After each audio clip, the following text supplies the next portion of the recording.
Bonjour à tous et bienvenue dans ce nouveau Webi Atelier Hack for Skills pour transformer votre manière de voir le handicap. Les participants arrivent tout doucement. Merci à vous de nous avoir rejoints. Pour la petite information avant de démarrer, vous avez en bas à droite de votre écran ou sur votre téléphone un onglet chat. Donc vous pourrez éventuellement, et comme vous voulez, poser toutes les questions que vous voulez à Célia et à Patrick Bergiron et à moi-même tout au long de cette présentation. On vous propose de démarrer tout de suite. Prenez un café, 11h30 peut-être, et écoutez-nous, on vous emmène dans l'aventure Handistar. Donc moi, je m'appelle Laure Domingos, je suis directrice conseil au sein d'Hack for Skills.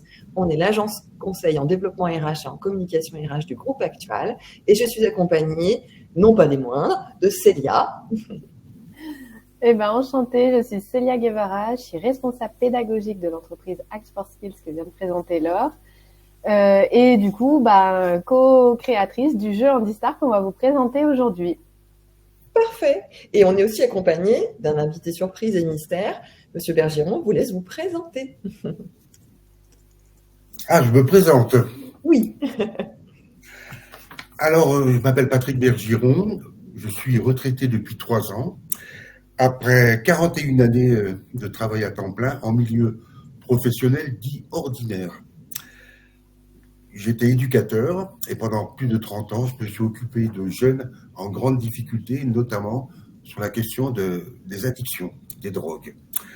Voilà, je suis en même temps ce qu'on appelle une personne, non pas en situation de handicap, mais porteur d'un handicap physique des membres inférieurs à l'issue d'une polio sévère, ce qu'on appelle l'arthrogrypose, c'est-à-dire la maladie des anciens à la naissance.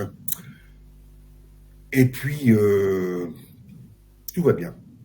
Parfait, merci d'être là. On aura le plaisir de vous interviewer, notamment sur votre livre Mal de mer. Donc on y reviendra tout à l'heure, après être rentré dans le vif du sujet avec le jeu. Et Célia d'ailleurs affiche le bouquin. Merci. Allez, c'est parti. Du coup, on vous emmène. Déjà, Célia dit pourquoi on joue en fait, pourquoi on va jouer? Ça, c'est une très bonne question. En fait, chez Hack for Skills, on a une conviction très forte qui est que pour favoriser l'ancrage, vous devez activer ce qu'on appelle les 3C. Les 3C, c'est quoi? Déjà, c'est le cerveau pour en fait l'apport que vous allez faire à vos participants, à vos élèves, parce que j'ai vu qu'il y avait des responsables pédagogiques également d'écoles qui sont connectés.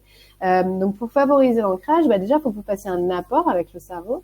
Et puis, pour que l'ancrage soit durable, il va falloir que vous impliquiez 2 autres C, qui sont le corps, c'est-à-dire faire mettre en mouvement les participants, et le cœur pour faire vivre une émotion, susciter une émotion. Et quand je dis émotion, c'est une émotion positive, comme ça peut être des émotions un peu moins positives. Et donc, à travers le jeu, clairement, on active ces 3C, et c'est ce dont on va vous parler. Il y a la mise en mouvement, il y a le petit côté un peu challenge, le petit côté stress aussi, et puis il y a le cerveau avec tout l'apport que vous allez faire, notamment sur le sujet qui nous préoccupe aujourd'hui, qui est le handicap. Merci Célia. Donc les 3C, cerveau, les 3C. Corps et cœur. Exactement. On parle du sujet du handicap. Est-ce que vous savez, autour de cette visio, ce webinar, les chiffres que vous annoncez, Célia, notamment, est-ce que vous savez ce qui se cache derrière ce 80%? Vous pouvez, si vous êtes très rapide, commencer à répondre avant que Célia révèle le chiffre qu'il y a derrière. Invisible. Est-ce que c'est ça, Célia? Oui, exactement. 80% des handicaps sont invisibles. Wow. Et on va le découvrir tout à l'heure à travers le jeu d'ailleurs. Et le deuxième chiffre, ce 85%, est-ce que quelqu'un sait ce qui se cache derrière? Diane, Isabelle, Sophia, c'est la course là qui écrit. 85%, c'est quoi? N'ose pas en parler. Handicap temporaire. Célia, c'est quoi la révélation? 85% des handicaps surviennent au cours de la vie. Donc seulement 15% en fait sont depuis la naissance. Ok, merci Célia pour ces 2 statistiques et ces 2 chiffres évidemment importants. Alors, l'objectif de ce webinaire, c'est de pouvoir jouer ensemble pour changer les perceptions. Alors, c'est à moi de faire deviner, c'est ça? Oui, alors en fait, peut-être juste, vous allez voir que Laure va vous faire deviner des personnes célèbres. porteuse en situation de handicap. Donc à vous de deviner qui se cache derrière les indices de Laure et puis après on débriefera ensemble. Et bien sûr, je vais vous les commenter, les indices. Donc, mon premier indice, je suis un acteur américain. Magnifique statuette des Oscars à gauche. Je suis aussi connue pour mon rôle dans Forrest Gump ou encore dans Seul au monde. Je suis, dites-nous, alors. Oh, il y a des très très forts autour de la table. Effectivement. On a mis le plus facile en premier. Tom Hanks, exactement. Donc Tom Hanks est porteur de handicap. Alors selon vous, encore une petite question, bonus pour avoir des points, quel est son handicap? Ça, c'est pas marqué sur les affiches, Sophia. Non. On a du daltonien. Non. Asperger. Ça commence par le D de daltonien. Ah, donc Adrien perdu. Dyslexie, Chloé nous dit? Non, c'est pas dyslexique. On est dans la famille des maladies invalidantes. Donc c'est une maladie invalidante et donc c'est diabétique. Aujourd'hui, en fait, vous allez voir, là, on va balayer les 6 familles de handicap. Et donc, la première famille dont on voulait vous parler avec Laure, c'est la famille des maladies invalidantes. En fait, les maladies invalidantes, c'est des maladies chroniques, toutes les maladies, en fait, qui peuvent être handicapantes, en fait, qui peuvent vous empêcher de vivre normalement. Je vais décliner sur normalement. Donc, ça peut être des maladies respiratoires, digestives, parasitaires, infectieuses. Dedans, on va retrouver en effet le diabète, on va retrouver l'hémophilie, le sida, l'hyperthyroïdie. Et en fait, ces maladies, elles peuvent entraîner une restriction d'activité, ça peut être moteur ou pas, et ça vous empêche en fait d'accomplir dans une durée, une intensité en fait, certaines tâches que vous pouvez réaliser autrement.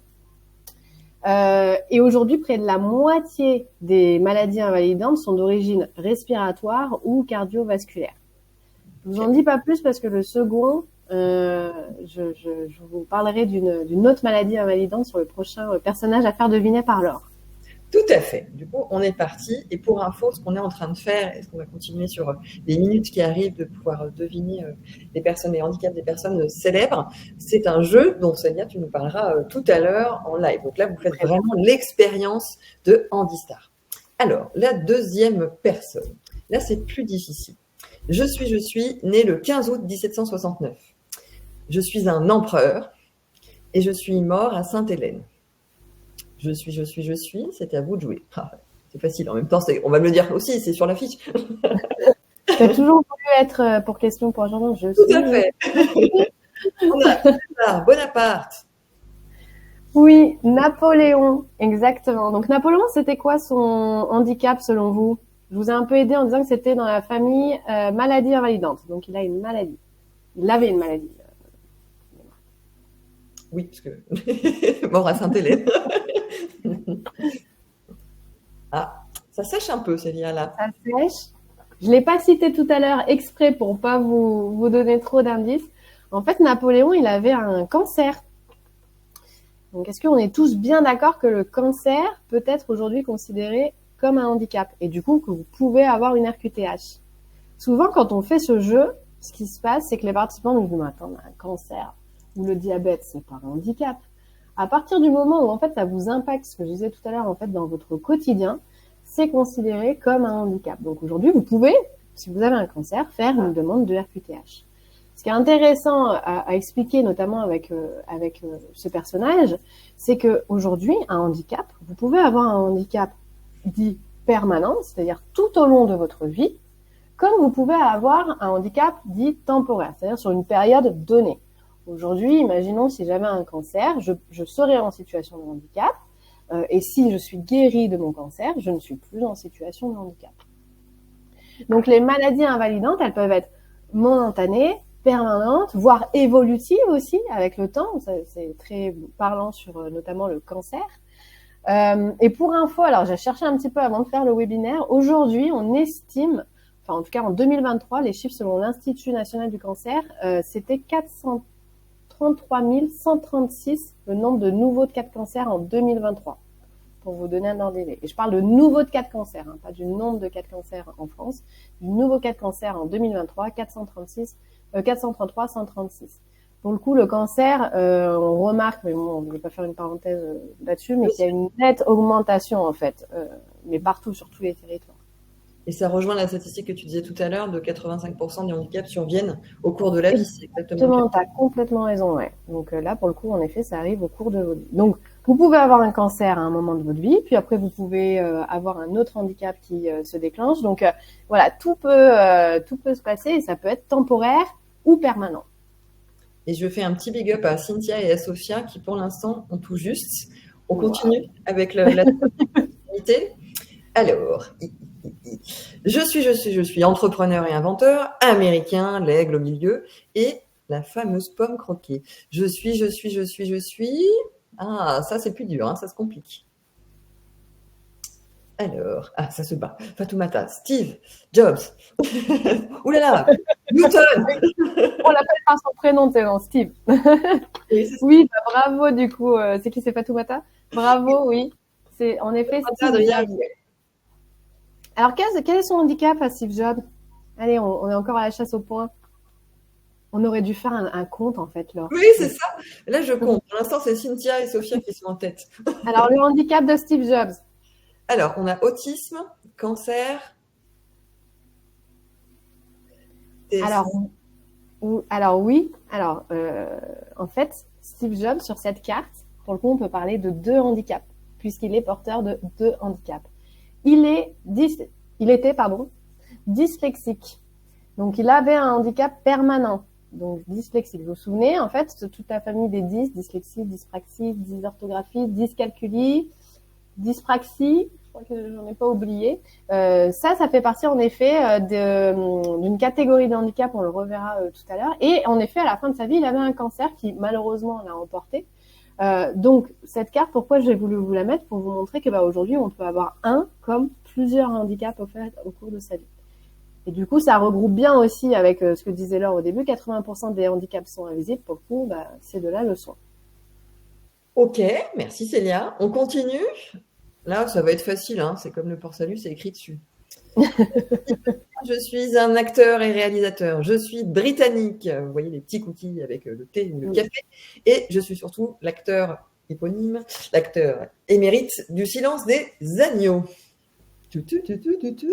Alors. Hawkins, Juliette, bravo, elle a dit en premier.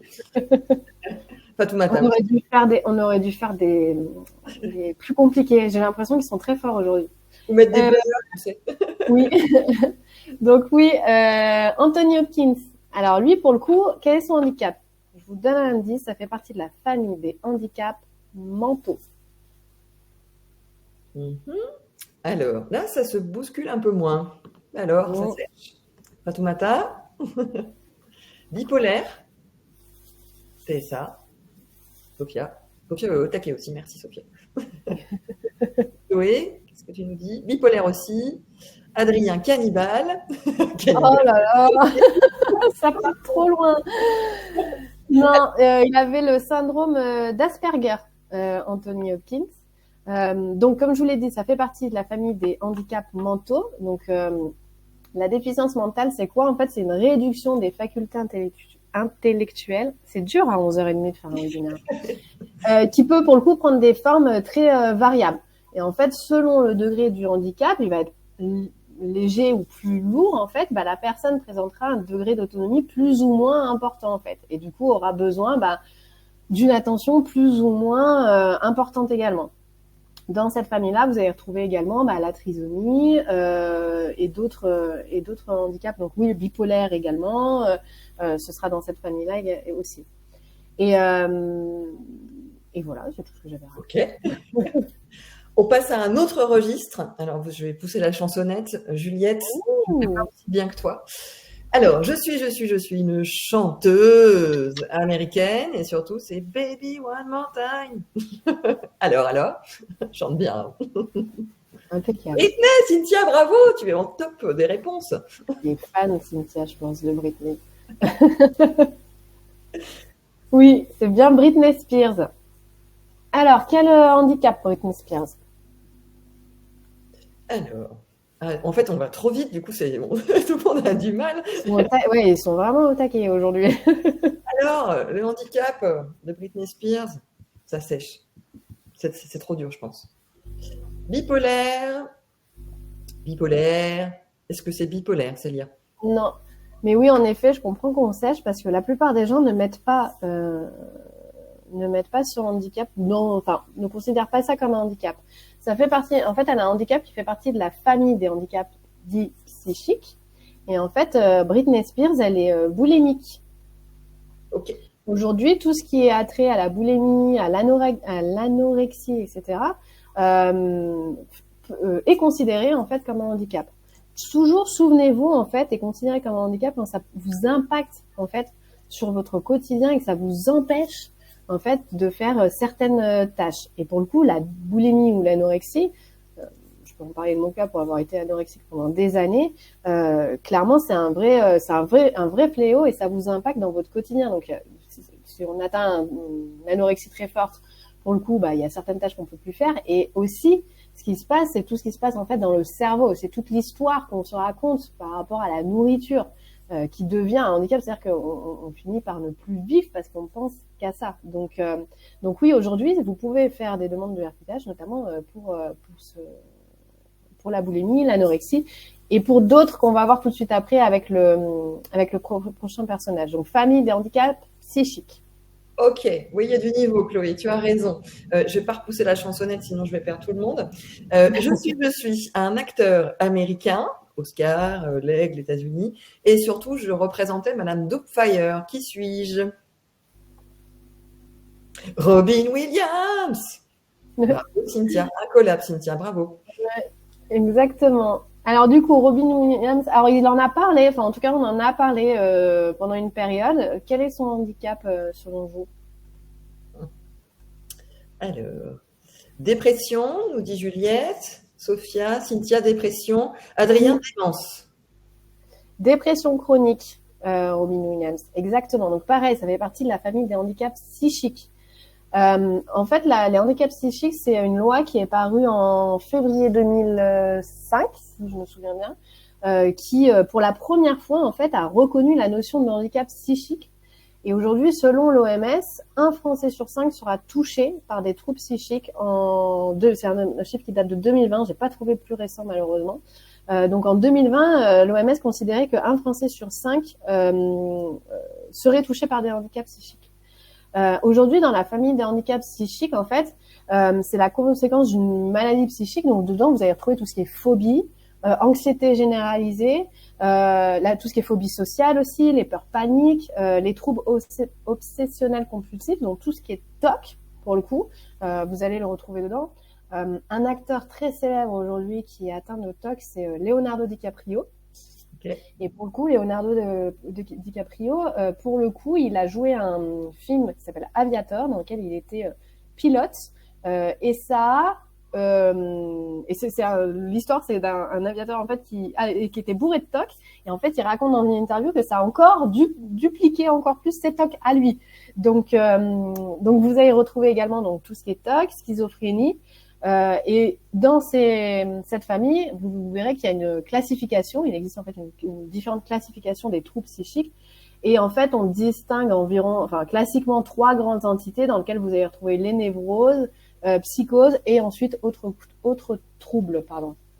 Ok. Et ce qui m'interpelle, c'est ce que tu dis, c'est que le seul chiffre que tu aies trouvé sur les handicaps psychiques, oui. 2020, c'est quand même formidable. Oui, pour le coup, j'ai cherché là hier avant de me relancer dans le webinaire et j'ai pas trouvé plus récent. C'est une catégorie qui est compliquée parfois à détecter, et dans lequel souvent c'est dans cette catégorie-là qu'on dit mais c'est pas considéré comme un handicap, autant comme les maladies invalidantes, le cancer, mais l'anorexie, la boulimie, les TOC, les dépressions, tout ce qui est hyperactivité aussi, TDAH, etc. C'est toujours compliqué aujourd'hui de parfois se dire oui, en effet, je passe le cap et oui, je suis considérée comme une personne en situation de handicap. Et donc, je peux avoir accès à une RQTH. Tout à fait. Et Cynthia a raison, la santé mentale sera la grande cause 2025 en espérant que ça aide à faire tomber les tabous. C'est ce qu'on est en train de faire maintenant, pourvu qu'on continue et que le monde s'empare de cette situation et de ces événements. On continue, il nous en reste 4. Le mystère est entier. Alors là, c'est facile aussi, c'est écrit sur l'affiche. d'un humoriste français, d'où le smiley. J'ai été révélée à la fin des années 90 sur Canal+, tadam, et j'ai joué dans Astérix et Obélix, Mission Cléopâtre. Je suis. Oh, facile, Sophia. Elle prend la tête. Jamel Debbouze, tout à fait. Alors, quel est le handicap ? Exactement. Le handicap de Jamel Debbouze, pour le coup, il est visible. Il fait partie, en effet, des handicaps visibles. Bravo, handicap physique. Oui, il a une atrophie du bras. Pour la petite histoire, en fait, ce qui s'est passé, alors c'est pas moi, hein, il n'y a pas de scoop, hein, c'est lui qui l'a raconté lui-même. Il faisait un peu le coquin, comme dirait mon fils, sur des rails de train, en fait, avec un copain. Et malheureusement, mais il n'a pas été assez rapide pour éviter le train. Et c'est ça qui lui a causé son handicap. Alors, je sais plus à quel âge. Alors, je confonds toujours avec Grand Corps Malade, mais lui, c'était, je crois, 14 ans, un truc comme ça. Donc, ça regroupe ce que disait tout à l'heure Laure, 85% de handicap surviennent au cours de votre vie. Et oui, en effet. Donc là, c'est dans la famille des handicaps moteurs.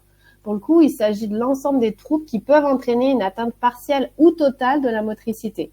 Okay, donc, notamment des membres supérieurs ou inférieurs. Et du coup, ça entraîne une difficulté de se déplacer ou de faire certains mouvements, d'effectuer certains gestes. Pour la petite anecdote, enfin pour le chiffre sur cette slide, aujourd'hui, moins de 5% des personnes touchées par une déficience motrice se déplacent en fauteuil roulant. Pourquoi il est important ce chiffre ? Parce qu'aujourd'hui, le sigle fauteuil roulant, c'est celui qu'on voit partout quand on parle de handicap, mais cela représente que 5% finalement des personnes touchées par une déficience motrice. Tout le reste, ça va être en effet des atrophies, etc. Il y a Patrick tout à l'heure qui nous parlait, et il a entièrement raison, de Théo Curin. Je ne sais pas si vous le connaissez. Théo Curin, c'est un sportif qui a notamment traversé la nage, la Manche à la nage, je vais y arriver. Pour le coup, lui, il a été atteint de la maladie infantile, que je vais retrouver le nom. Et du coup, il n'a plus ni jambes ni bras. Et donc, il a fait donc c'est un athlète paralympique.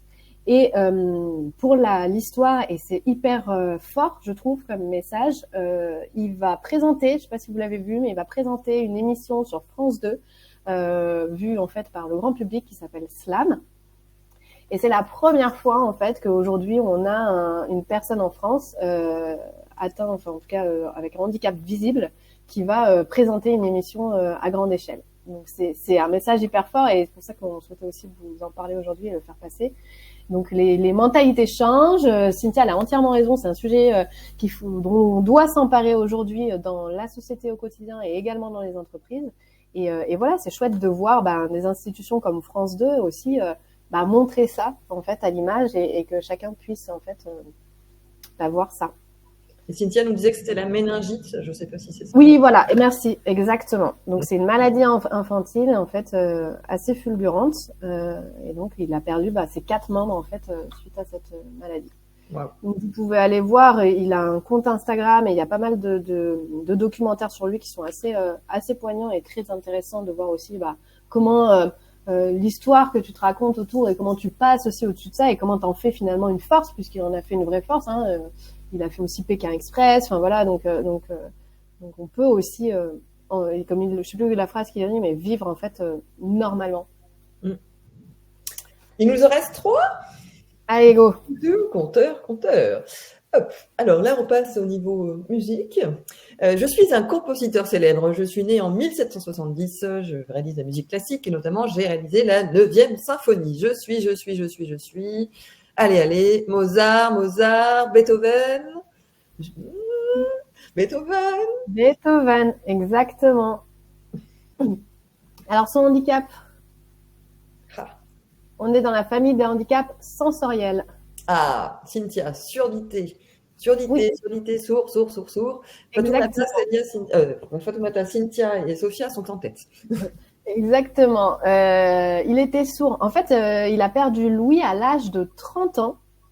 Et en fait, son astuce, il composait assis, en fait, au sol, directement à même le sol avec son piano, sans les pieds, sans les pédales, en fait, pour pouvoir ressentir les vibrations. C'était quand même assez ouf, quoi. Donc, la famille des handicaps sensoriels, ça concerne essentiellement la vue et l'audition, principalement. En France, aujourd'hui, parmi les 1,5 million de personnes déficientes visuelles, 14% sont aveugles complètement et seulement une minorité utilise le braille. Et pour les personnes sourdes, en fait, la plupart ne sont pas muettes, même si dans certains cas, en fait, le handicap peut s'accompagner d'une difficulté à parler, notamment quand c'est arrivé depuis la naissance. Souvenez-vous, 15% des handicaps sont de naissance, 85% au cours de la vie. Donc Beethoven, c'était au cours de sa vie. Et 6 millions de personnes sourdes et malentendantes, sur 6 millions de personnes sourdes et malentendantes, seulement 100 000 utilisent la langue des signes. Ah ouais. Et attention, gros focus, on dit bien langue des signes et pas langage des signes. Ok. On termine sur les deux. Vous avez hâte, je suis sûre. Alors là, c'est coton, hein. Il faut s'y connaître un petit peu en histoire. Je suis Premier ministre britannique et j'étais un acteur fondamental lors de la Seconde Guerre mondiale. Je suis Churchill. Juliette. Ils sont trop forts. Alors, Churchill, c'était quoi son handicap? Plus dur, hein, normalement. Ça réfléchit. Handicap moteur, nous dit Sophia. Ah, vous tapez pas assez vite, mesdames. Bègue.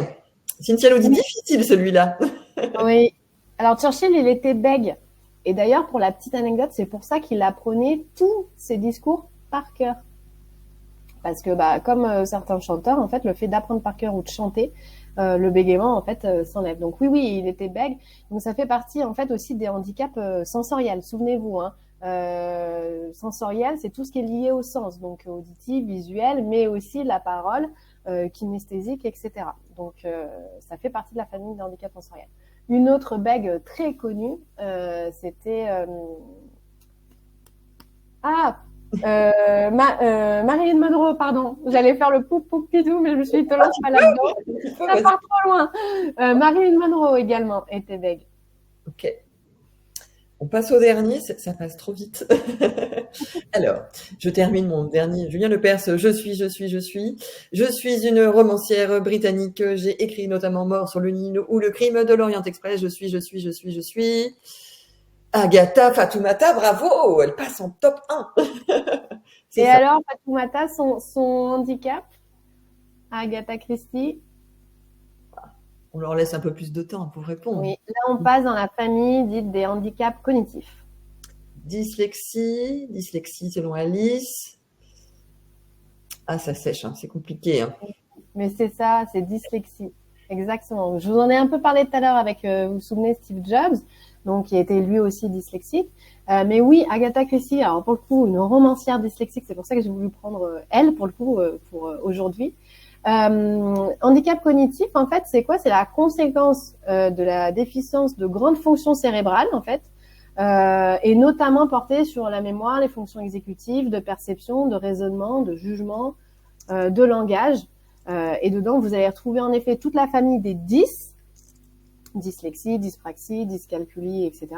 Et je vous ai dit n'importe quoi tout à l'heure, vous allez aussi retrouver en fait tous les troubles de l'attention. Donc les TDAH, pardon, et tout ce qui est trouble en effet, dyslexique, et parfois certaines formes d'autisme peuvent rentrer là-dedans, mais bon, on va pas s'éparpiller non plus. Pour le coup, les dyslexies, on n'en parlait pas encore il y a quelques années, et je trouve que maintenant, on a on en parle beaucoup plus, et c'est génial. Alors, quand je dis toute la catégorie des 10, dans les dyslexiques, on a aussi Jean Dujardin, on a Tom Cruise, qui pour le coup l'a dit lui-même, en fait, lui, sa dyslexie, ça l'a poussé à s'entraîner encore plus, donc à performer encore plus dans son travail. Dyspraxie, on a Daniel Radcliffe, donc le fameux sorcier Harry Potter, qui est dyspraxie. Enfin voilà, donc tout ça pour dire qu'en fait, aujourd'hui, ça reste un handicap invisible, mais sur lesquels vous pouvez être accompagné, donc faire ce qu'on appelle la RQTH, reconnaissance en qualité de travailleurs handicapés. Top. Merci Célia. Le petit jeu est fini, mais on n'a pas fini, hein. Donc bravo à tous et à toutes pour les interactions, les réponses, les questionnements. Et peut-être que c'est le moment, Célia, que tu nous en dises un petit peu plus, parce que ce que tu nous as fait vivre finalement en digital, en fait, tu le fais vivre aussi en physique. Donc c'est quoi le Handistar en fait? Ce qu'on vient de faire, c'est quoi que tu fais en réalité? Alors, le Handistar, c'est un jeu qu'on a créé qui se présente comme ceci, avec 52 personnalités. Très belle carte. 52 personnalités que vous connaissez tous. La preuve en est, c'est que vous avez été très performants aujourd'hui. Donc, des personnes célèbres, en fait, qui sont porteurs en situation de handicap. Et donc, à travers ce jeu, vous allez accompagner vos apprenants et les sensibiliser, en fait, au handicap comme on vient de le faire. Donc, on le fait un peu sous forme de Time's Up pour donner envie aux gens de venir jouer. Donc, ils créent 2 équipes et en fait, ils vont se faire deviner les personnes en situation de handicap et ensuite, ils devront deviner le handicap. Et on le fait un peu en forme de challenge avec des points. Et à travers le jeu, l'animateur va faire tout ce qu'on vient de faire, en fait. On va vous donner les chiffres clés, on va vous parler des 6 familles de handicap on vous a remis sur la slide, handicap moteur, sensoriel, psychique, cognitif, mentaux, intellectuels et maladies chroniques ou invalidantes. Et à travers le jeu, en fait, vous voyez, par exemple, je dis n'importe quoi, peut-être que Fatoumata va plus s'attacher à Steve Jobs pour le cancer, Cynthia à Napoléon, et en fait, une fois que vous repartez dans votre vraie vie, on va dire ça comme ça, en fait, vous allez rencontrer des gens porteurs de handicap et vous leur dire, ah oui, c'est comme un tel, tu sais que tu peux te faire accompagner, tu peux faire une demande de RQTH, ton manager peut t'accompagner. C'est top. On vous a remis... Pardon ? C'est top, pardon, excuse-moi, je t'ai coupé. C'est top avant la semaine européenne, n'est-ce pas, la SEPH? La CEP, qui a lieu le 18 au 24 novembre cette année. C'est souvent la 3e semaine de novembre. On vous a remis quelques chiffres clés. Donc, en effet, on l'a dit, 15% des handicaps sont depuis la naissance. 12 millions de personnes concernées par le handicap en France, soit 18% de la population. Souvenez-vous, comme c'est la plupart handicap invisibles, et puis ça peut être permanent ou temporaire, toutes ces choses-là font que oui, en fait, le chiffre peut paraître énorme. Un chiffre que j'ai oublié de vous donner, c'est 1 personne sur 2 sera touchée par le handicap au cours de sa vie. Vous l'avez vu, les familles de handicap sont très variées. Donc, vous pouvez avoir un accident de vie qui va vous mettre en situation de handicap pendant un temps donné ou permanent. Donc, voilà. Donc, ça, c'est un chiffre important à relever. Et 6% de la masse salariale, donc ça, si vous êtes en entreprise, vous devez connaître ce chiffre. En fait, c'est une loi en 2005 qui avait pour objectif d'améliorer aujourd'hui la prise en compte du handicap au sein des entreprises et notamment aussi des établissements publics. Et en fait, qui... demander à leurs entreprises, en fait, de faire embaucher au minimum 6% de collaborateurs en situation de handicap. Cette loi, c'est pour les entreprises de plus de 20 personnes. Et aujourd'hui, près de 80% des entreprises de plus de 20 salariés emploient au moins une personne handicapée et seulement 30% d'entre elles remplissent toutes leurs obligations face à la loi. Seulement 30%. C'est pas beaucoup. Il est temps d'agir. Ouais, complètement. Juste pour rappel, ce chiffre de 6%, c'est un chiffre qui est révisable tous les 5 ans par le gouvernement. Donc, ça arrive puisque la prochaine révision est censée être en janvier 2025. J'en dis pas plus parce que je sais pas où ça en est leurs histoires. Le gouvernement, donc ici, des bruits. Mais voilà, mais l'avoir en tête parce que si vous êtes en entreprise, voilà, en janvier 2025, possiblement, ce chiffre changera. Et peut-être que si on refait ce webinaire en février ou en mars, je vous mettrai le nouveau chiffre. Et ce qui est top dans ce que tu dis et dans ce jeu qui a été créé par toi et par Chloé qui nous suit aussi, c'est vraiment la possibilité de sensibiliser, en fait, de transformer la manière de voir le handicap. Et quand tu dis qu'il y a que seulement 30% des entreprises qui respectent le 6% de la masse salariale, il y a encore un petit peu de boulot. Donc, il est temps de faire bouger les lignes. Donc, pourquoi pas mettre en avant le jeu Handistar et, si possible, avoir une prise en main. C'est quand même plus facilitant quand oui, tu peux intervenir dans le sujet, c'est bien. En fait, pour le coup, à travers le jeu, vous allez démystifier en fait le handicap. Donc aujourd'hui, nous on a créé ce jeu, il peut s'intégrer en fait à une formation entièrement en fait d'une journée où par exemple on le fait souvent, sensibiliser vos collaborateurs, vos managers en handicap et les outiller à comment accompagner un collaborateur en situation de handicap. Donc ça, c'est des formations d'une journée. Ça peut être sur un format un peu plus court d'une demi-journée. On le fait aussi sur le recrutement, comment en fait être dans un recrutement inclusif. Et après, ça peut être juste en one shot, comme je vous le disais tout à l'heure, sur 1 heure à 1 heure et demie. Souvent, on vous préconise de faire ça sur une pause déjeuner. Vous faites venir un ESAT et là, vous pouvez sensibiliser à grande échelle. Nous, on l'a déjà fait devant 70 personnes en fait. Les gens se prêtent très bien au jeu. Et puis l'ancrage, souvenez-vous ce qu'on vous disait tout à l'heure, les 3 C. Vous activez le corps, ils viennent, ils font deviner à leur équipe. Il y a le cœur avec le côté jeu, le côté challenge, et il y a le cerveau pour l'apport avec tous les apports qu'on va faire en fait à travers les personnes célèbres. Top. Merci beaucoup Célia pour tous ces éléments. On voulait terminer parce que ça nous tient à cœur et vous l'avez compris, Célia est très investie, mais aussi toute la team Accor-Skills dans la situation du handicap et de voir des chiffres pareils. Moi, ça me... Ah, voilà. Donc, on est vraiment tous investis dans cette cause-là et on voulait terminer justement par Patrick Bergeron qui est l'auteur du livre Mal de mer pour avoir son regard sur la notion du handicap. Donc, je vais y venir, je vais lui poser 2 questions auxquelles il va nous répondre. Évidemment, n'hésitez pas si vous avez plein de questions, le chat est fait pour ça. On gardera un petit temps à la fin. Et là, simplement, vous avez un sondage qui est apparu. Si ça vous parle, on en parle, Andy Star. Et Monsieur Bergeron, si vous êtes d'accord, je vais commencer déjà à vous interviewer. Donc, merci d'être avec nous. Merci Célia pour l'animation de jeu. Vous êtes présenté et on vous en remercie. Ce qui nous intéresse, c'est finalement dans votre parcours, vous avez été porteur de handicap. Qu'est-ce qui a été le plus difficile selon vous dans un milieu dit ordinaire comme vous l'avez expliqué? D'abord, félicitations pour votre description de l'handicap à laquelle j'adhère. Vous savez, il y a une certaine époque où on dissociait l'handicap à 2 niveaux, psychique et physique. On ne faisait pas jamais allusion à l'handicap dit invisible. Et effectivement, on va s'apercevoir que ces handicaps-là sont effectivement très présents. Et quand vous avez vous-même un handicap comme le mien, physique, on peut aussi avoir la double peine, un handicap invisible. Vous voyez ? Dépressif et tout, parce que le handicap physique peut vous entraîner dans des difficultés très sincères sur vous-même. Voilà. Alors, en ce qui me concerne, je suis donc en situation de handicap physique, donc très visible. Oui. Voilà. Et la première, j'ai rencontré en gros 4 obstacles majeurs dans mon parcours professionnel. Le premier obstacle, c'est effectivement dans le champ de la représentation, oui. C'est-à-dire le handicap dans le champ de la stigmatisation du handicap. Vous voyez, par exemple, à une époque, on disait, quand tu arrives avec un handicap physique, tu as pratiquement très très peu de chances d'être embauché, à tel point qu'à une époque, il y a à peu près une vingtaine d'années, a été lancée l'idée de la stigmatisation positive, c'est-à-dire vous envoyez un CV, et là, pour le coup, n'hésitez pas à mettre votre photo et à qualifier quelle est la nature de votre handicap, ce qui était un petit peu tabouisé à une époque. Oui, voilà. Donc, dites-moi. Non, allez-y, continuez. Et puis, une fois que vous êtes dans l'entreprise, hein, parce que là, je vous parle de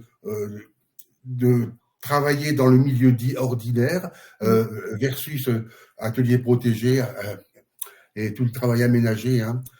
Quand la première difficulté à laquelle vous êtes exposé, ça peut paraître banal de le dire, c'est le regard. Le regard que vos collègues portent sur vous. D'abord, un regard physique. Ouh là là, le pauvre, je n'aurais pas été à sa place. Mais ça, ils ne vous le disent pas. Ça veut dire que la première difficulté, en tant que travailleur en situation de handicap ou porteur d'un handicap, c'est de faire en sorte que la personne dit valide puisse vous poser des questions positives en ce qui vous concerne. Vous devez l'autoriser, elle doit s'autoriser à vous dire « Mais qu'est-ce qui t'est arrivé, Bossaigne ?» comme on dit à Saint-Étienne. Oui, on n'a pas précisé que vous étiez de Saint-Étienne. Voilà.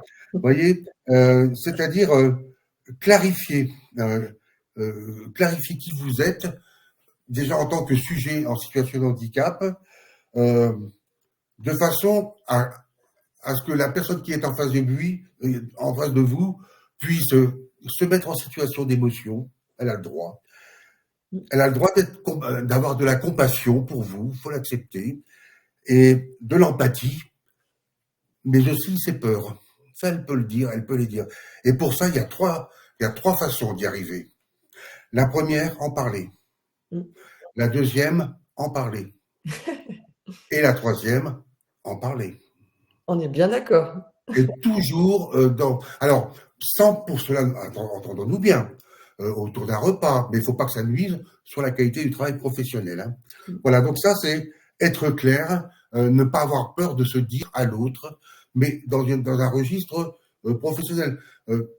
Voilà, je suis handicapé, certes, mais compétent avant tout. J'ai une compétence d'ordre professionnel. Voilà. Et puis, si on n'y arrive pas, si on n'arrive pas à se dire à l'autre, faut bien vous dire que embaucher une personne en situation de handicap, c'est vraiment un engagement pour la société, l'entreprise. C'est une prise de risque pour la personne porteuse d'un handicap et pour l'entreprise. Hein, parce que l'entreprise, il va être mis en situation de déloyauté vis-à-vis de la personne, parce que justement, elle en bave déjà individuellement et en plus, vous lui faites ça. Et si vous voulez, à un moment donné, la personne handicapée, elle est un peu comme les personnes valides, des fois, elle ne fait pas le taf. Hein. Elle n'est pas au top. Et comme c'est compliqué de virer quelqu'un qui est en situation de handicap, mine de rien, parce que les prud'hommes, ils se régalent sur ces questions-là, vous risquez ce que j'appelle, moi, la placardisation de la personne. Du style, va donc arroser les plantes. Vous voyez? C'est-à-dire qu'on vous désincarne de votre compétence, et comme on ne peut pas vous virer si facilement, eh ben, on va vous mettre de côté. C'est le pire qui puisse nous arriver. J'y suis passé par 2 fois, et je l'explique vraiment dans mon livre, Mal de mer. Hein. C'est pas toujours très simple. Et puis, la quatrième difficulté à laquelle vous êtes confronté, mais celle-là, elle est objective en fait, hein, c'est de résoudre la question de l'accessibilité du lieu de travail. Bien sûr. Hein, vous parlez des fauteuils, mais moi qui suis avec des cannes anglaises ou canadiennes, hein, pas des béquilles, hein, je tiens à dire que la béquille, c'est en 1870 qu'elle a été créée pour permettre aux amputés de la guerre 70 de pouvoir marcher. C'est-à-dire, c'est ce qu'on met sous les aisselles, voyez-vous. Oui. Donc, ne me parlez pas de béquilles. Moi, j'ai des cannes anglaises. Voilà, cette canne anglaise, moi, elle m'a permis effectivement d'être accessible, notamment monter les bâtiments à une époque qui n'avait pas tous des ascenseurs. Et la question de l'accessibilité sur le lieu de travail est liée tout, en fait, à votre niveau d'autonomie physique. Oui. Ça, c'est toujours à prendre en compte. Et la personne qui est porteur d'un handicap doit rassurer l'employeur. Elle ne doit pas vouloir à tout prix le boulot si elle n'est pas capable physiquement ou si elle n'est pas en situation d'autonomie d'honorer ce qu'elle va dire. Ça, c'est important. C'est très difficile pour l'employeur. Ah oui. De dire, vous êtes très qualifié, mais je suis désolé, on ne pourra pas vous embaucher parce que les locaux ne sont pas adaptés et nous n'avons pas pris en compte la question de l'aménagement de votre poste de travail. Il faut bien faire attention. Voilà, en gros, si vous voulez, les 4 obstacles sur lesquels je me suis heurté. Et il faut bien vous dire que quand vous êtes en situation de handicap, on est un peu comme beaucoup de valides. Hein. On peut se faire virer, il ne faut pas avoir peur de le dire. Mais en même temps, j'ai envie de dire, les entreprises ont tout intérêt, vous savez pourquoi, à embaucher une personne en situation de handicap. Pour les compétences. Ça vous intéresse? Oui, pour les compétences. Voilà, pour les compétences. Non. C'est au-delà de ça. Embaucher une personne en situation de handicap, c'est un investissement humain pour l'entreprise. Un véritable investissement humain, parce qu'on a cette capacité, entre guillemets, de générer et d'apporter de la solidarité. Souvent dans l'entreprise, c'est pas trop pris en compte, et on permet à la personne de se rendre compte qu'elle peut être dans une relation d'aide à laquelle elle n'a jamais pensé par rapport à ses collègues. Et puis, quand la personne en situation de handicap a bien été embauché, se sent bien dans son poste, vous pouvez être sûr d'une chose, en tout cas, ça a été très vrai pour moi, c'est qu'on est fidèle à l'entreprise quand on s'y sent bien. Et j'ai envie de dire, on est rarement en arrêt maladie. C'est vrai. En 41 années de boulot, j'ai été 9 mois en arrêt maladie. Voilà. Mais attention, hein, je parle de moi. Vous avez le droit de vous mettre en arrêt maladie quand même. Hein. Attention. Et la personne ne le fait pas. Parce qu'on a une peur intrinsèque. C'est que si on est absent, on ne reviendra pas. Oui. Vous voyez. Voilà. Et merci. Voilà ce que je pouvais vous en dire. Et que la personne professionnelle handicap ne refuse jamais les compliments, ni les primes de fin d'année. Merci beaucoup pour ces mots.